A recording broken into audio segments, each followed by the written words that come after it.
忘掉跟 analytics 有关的任何东西，因为做 PM 做 analytics 基本上没有半毛钱关系。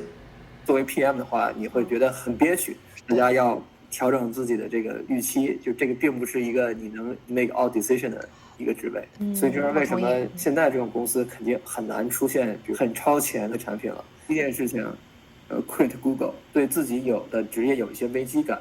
我知道你做 PM 都好几年了，对吧？你觉得你做的这几年中，你感觉这个行业有什么就是跟你之前想的不一样的？你觉得其实 day to day 你真的还挺讨厌这份工作的。好呀，就是这些事情太多了，但是我就说一个最近经常发生的事情，我就觉得，就是给大家一个建议吧，就是进入这个行业之前，你可能要调整一下自己的预期。就是我之前我之前当 PM 之前呢，我观察 Google 他们人怎么做，我觉得哇 PM 好爽，就是自己像老板一样可以拍板，然后底下就 engineer 跟着他走，对吧？想做什么做什么，最后 launch 了去发布会上就做个演讲。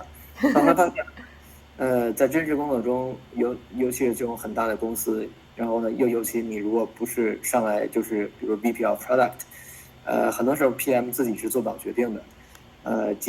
很小的说明是可以，但是即使是很小的决定，你也需要有很多 alignment， 你要跟你的 engineer alignment， 你需要跟你的 designer alignment， 你需要跟各种 cross-functional alignment， 然后包括你的老板的老板，各种的会，你要去讲自己的 idea， 然后你要吸取所有人的 feedback， 然后呢，最后的产品往往就是一个各种意见的compromise， 就是中不溜秋的样子呗，跟你之前的可能差别还都挺大了，已经是吧？对的，你 initial 的那些 idea， 对，这是一个，就是它最后是一个很多 feedback 的一个结合体，所以它的底线就它的下限不是就肯定会很高，但它的上限肯定也很差，所以这是为什么现在这种公司肯定很难出现，比如说像 iPhone 啊，就这种很超前、很从零到一的产品了。这个事情另外一方面呢，就是即使 PM， 我们还是会听，老板或者是级别最高的那个人的意见，经常有这种就是老板一句话就把这个项目直接毙掉了。最近的一个项目就是之前那个项目没有做下去，是因为之前的那个 design director，听说就是不喜欢这个 idea， 所以这件事情就一直做不下去。后来因某种原因 rework 掉了，换了个 director， 然后这个项目又重新上马了。我觉得这种事情在大公司应该发生的很经常，但是作为 PM 的话，你会觉得很憋屈。所以我觉得你说的这点呢，真的我也很有挺强共鸣。就不仅是 consensus driven， 对吧？而且就是每个人的观点，他可能都夹带私货，然后你可能觉得他这个私货根本就不 make sense， 但是呢，你还得就是 bring them along， 对吧？因为你的这个角色就是需要 drive 所谓 alignment， 对吧？所以就变成了一个你不想要的样子，有时候会。没错，对。因为 PM 的话，我们的就是尤其是大公司哈，你大公司的话，你做产品，因为你有一个很强大的一个已知用户群了嘛，然后呢，你的这个 metric 什么的，其实也定得很好，就是公司的不同组的人都用他们的方法把你这个决策，你一个坏决策能够带来的就是负面影响给降到最低了，所以呢，对于 PM 来讲，至少是我接触到的，我们公司的这个文化就是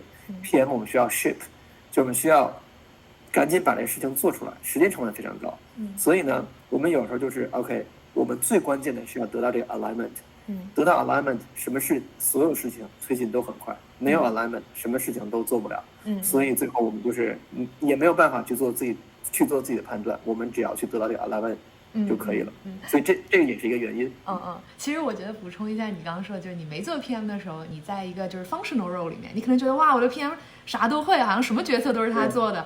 但其实我猜，也许那个时候也是一样的，就是 PM 在不是组内，就在组外跟别人 interface 的时候，也是各种 compromise， 然后拿回来的结果让你觉得，哎，咱们组的 PM 好像就是 calling all the shots， 对吧？其实我觉得可能 in reality， 在每个公司，甚至多年前。可能跟我们现在经历的也都差不多，只是说你当时的角色导致你看不到啊。其实我的 PM 也不是所谓的 mini CEO， 其实他也挺憋屈的在外面，对吧？没错。但是话说回来，就是回到之前我们说为什么我比较喜欢做 PM，当时不是提到因为 PM 是一个就是锻炼这种就是 leadership skill 的一个最快途径嘛。我觉得就是像这种 alignment， 它虽然不是可能就跟你比如说做产品或者就是当产品经理的一个初心有点不一样，但是这个 seek alignment 其实就是跟人打交道，跟人打交道的能力，这个能力我觉得是非常非常值钱的，对吧？而且以后比如说这种 technical 的职位会被机器或者 AI 取代，但是跟人打交道的东西永远是不会被取代的，所以我就会比较放心。如果我在这个职位一直干下去，干到50岁，是可能公司不要我了，但是这个世界上总有卖牙膏的公司，总有卖手指的公司，它总有产品。那有产品的话，可能我就能找到份工作。所以对我觉得这些都不是事儿没有什么那么讨厌的地方让我觉得这个职位没法干下去了。我明白。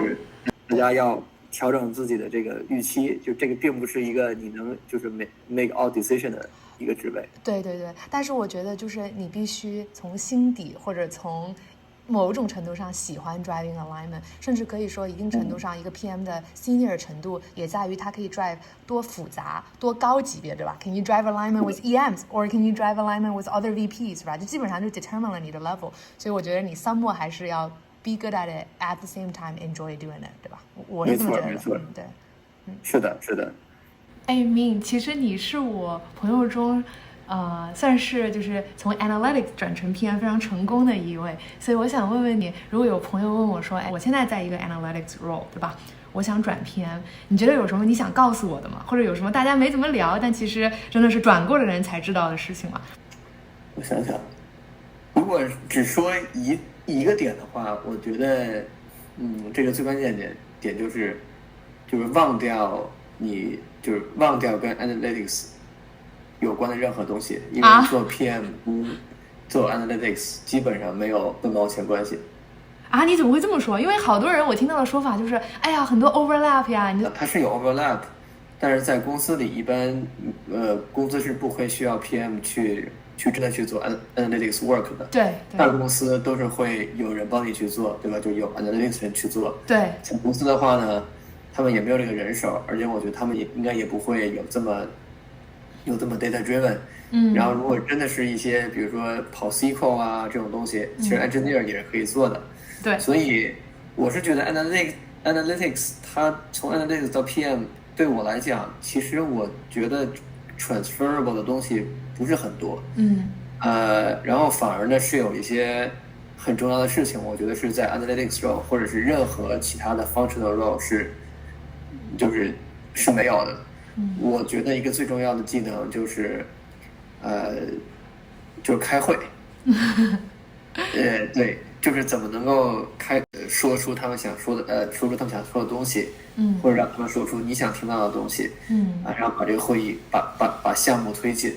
我觉得这个是我当时觉得这个就是 gap 最大的地方。